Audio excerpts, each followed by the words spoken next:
Cheryl Reeve is the coach that, of course, was involved in leaving Caitlin Clark off the Team USA 5-on-5 team. I don't want to hear 3x3. I don't blame her for saying no. She shouldn't have been part of that. I mean, Diana Taurasi literally contributed nothing to Team USA, and Caitlin Clark should have had Taurasi's spot. But I said that was a conspiracy from the get-go. So here we go. Scott Agnes. Colin Cowherd recently shared his thoughts on player trade value. Points that may feel obvious to fans who closely follow the league, but could surprise more casual viewers. His comments focused on Caitlin Clark's role with the Indiana Fever and what her hypothetical trade value would be. Around the same time, practice footage surfaced showing Clark actively participating in team drills. A key matchup is now on the horizon, with the Fever set to face the Minnesota Lynx, led by head coach Cheryl Reeve. Reeve was previously involved in decisions that left Clark off the Team USA 5-on-5 roster. Meanwhile, Diana Taurasi's limited impact during Team USA play reignited debate over roster choices, with many arguing that Clark was more deserving of Taurasi's spot on the team. Up to this point, Paige Bueckers had missed 4 games, I think, and I think Caitlin had missed 5 games. Like, as far as I'm aware, these votes were done a few games ago, because Kiki Iriafen got 8 in the media and she got 8 in the players. And Kiki Iriafen has had 3 absolute stinkers in a row. Like, Kiki Iriafen, if you look at the stats, I'm pretty sure is below Leah Boston in essentially every stat that matters. And her team's worse than Leah Boston's team. But there is, for me... Recent practice footage showed Caitlin Clark wearing athletic tights, a noticeable change from her usual practice attire, and something that caught the attention of longtime observers.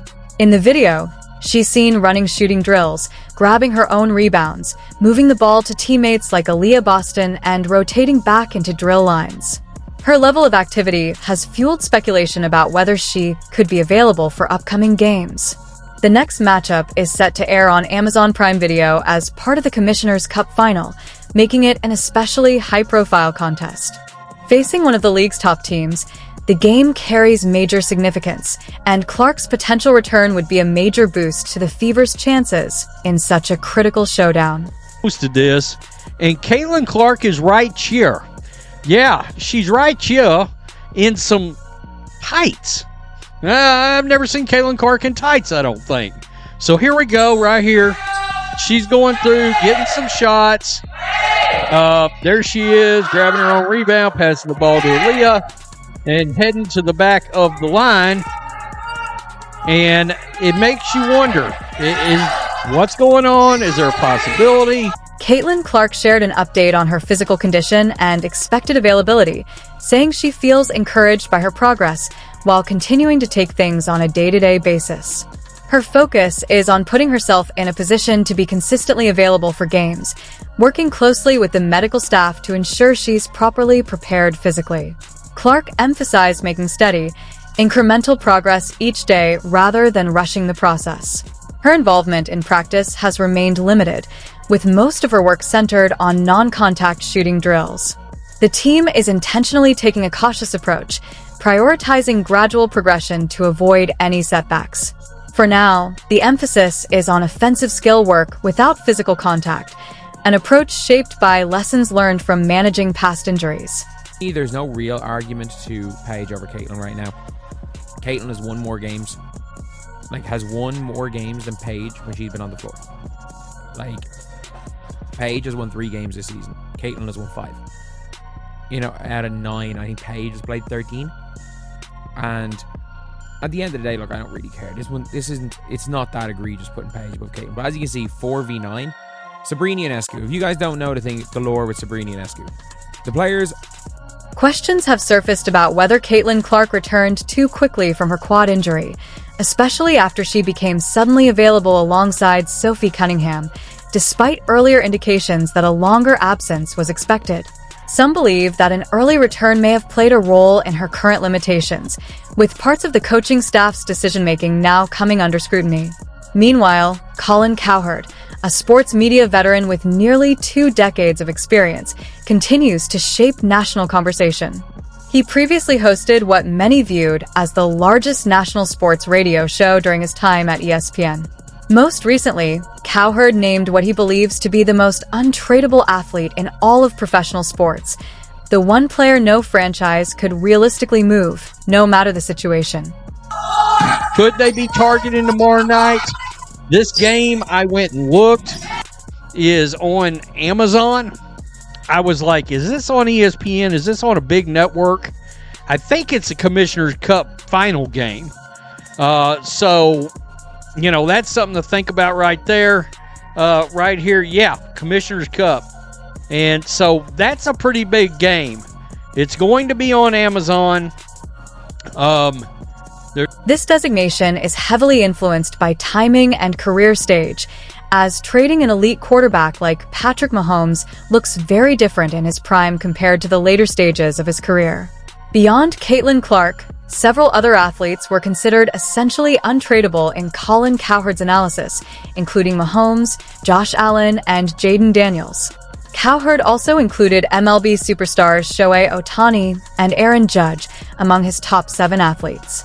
While baseball operates under different trade dynamics, where nearly any player can be moved under the right conditions, the NBA had only one representative on Cowherd's list, Nikola Jokic of the Denver Nuggets. Although Jokic's trade value is immense, even with 3 MVP awards and recognition as one of the league's elite centers, the evolution of modern basketball has reduced the overall importance of traditional big men compared to earlier eras. As a result, despite his greatness, his position may not carry the same truly untradeable status as some of the other athletes on the list. What they're doing to Caitlin, they did to Sabrina Ionescu before Caitlin got there. Now they all pretend to love Sabrina, but like Sabrina, there was one year where she didn't get an all-star starter because she was like second in fan vote. She was like third in media vote, and she got, I think it was 19th in player vote. I think they voted her as the 19th best guard in the WNBA 2 seasons ago, and then didn't get a starter spot because of it. Alicia Gray, deservedly all-star, no questions about that. However, the dream of been... Colin Cowherd placed Indiana Fever guard Caitlin Clark at the top of his list, pointing to several factors that support her status as the most untradeable athlete. Clark has dramatically boosted WNBA merchandise sales and television ratings since entering the league. Cowherd argued that if Indiana's front office were to trade her, it would trigger an unprecedented backlash from fans, potentially throwing the local community into chaos. He compared the hypothetical reaction to the outrage seen among Dallas Mavericks fans during major roster decisions, but noted that trading Clark would create an exponentially greater response. Cowherd also highlighted that Clark has reportedly driven a 550% increase in league merchandise sales, solidifying her position not only as the current face of the WNBA, but as the most popular player in league history. There's obviously going to be a major crowd, and the Lynx is one of the best teams in the league. So they could certainly use her back in the lineup. So, Scott Agnes posted this. She did make some comments about where she felt like she stood. Yeah, I mean, I feel good. I'm going to be day-to-day from here on out, and doing everything I can to put myself in position to play the next game every single time. You know, that's always my goal, is to be available for the next game, and doing everything I can with the medical staff to be able to get my body right. Trading Caitlin Clark would spark an outright rebellion among the fan base, given her transformative impact on both the Indiana Fever and the WNBA as a whole. Her influence goes far beyond on-court production, driving sustained league growth and a massive expansion in popularity. The rise in television ratings tied to Clark's presence has been widely documented and heavily analyzed across sports media. Her status as untradeable reflects not only elite performance, but an unprecedented cultural impact on women's professional basketball. Clark's personality and playing style also fit seamlessly with Indiana's basketball identity and regional culture. While markets like Dallas and much of the South and Midwest would eagerly embrace her competitive edge and approach to the game, Indiana remains the natural home where her influence resonates most deeply. I was about to say the dream of it imploding, but if they did beat the Liberty. Kelsey Mitchell over Caitlin Clark is kind of crazy. It is kind of crazy. Like, I don't even think Kelsey Mitchell Like, when it's all said and done, like, I think if you ask Kelsey Mitchell right now, she thinks she's the best player in the WNBA. I think when it's all said and done, I don't even think Kelsey Mitchell will put herself above Caitlin Clark. Skylar Diggins, I mean, fair enough. Fair enough. Kelsey Plum at 16th is wild. But in my opinion, the most wild one of all these is Jackie Young at 12th, down here at the bottom. So Jackie Young. Indiana stands as the ideal setting for Caitlin Clark, widely viewed as the nation's basketball heartland. With deep-rooted connections to the sport at every level, the state's culture and history create the perfect environment for her continued growth and sustained fan engagement. This natural alignment makes Indiana a uniquely powerful home for a player of Clark's stature. However, the Indiana Fever must make it a priority to surround Clark with the right talent and high-level coaching to secure her long-term commitment. The franchise cannot afford front office missteps that could eventually push her to explore other options within the next 2 years. Current coaching results have raised concerns, and roster decisions, such as the handling of Dana Evans, have been viewed as major shortcomings in team-building strategy. Until leadership is fully evaluated and direction clarified, the organization's future path remains uncertain. Do that, and but yeah, I feel good, and just going day by day.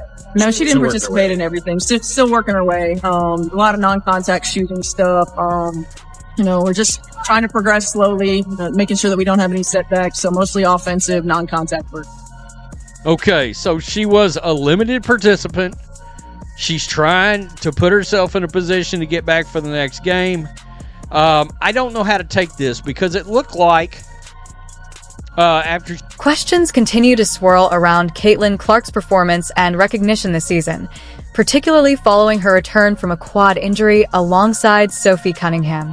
While Clark has shown the potential for strong post-All-Star play, team success, scheduling, and coaching decisions have influenced outcomes. Controversy has also arisen from WNBA All-Star voting, where peer rankings placed Clark lower than statistical metrics might suggest, highlighting how factors like team success, historical reputation, and regional or collegiate connections can shape evaluations.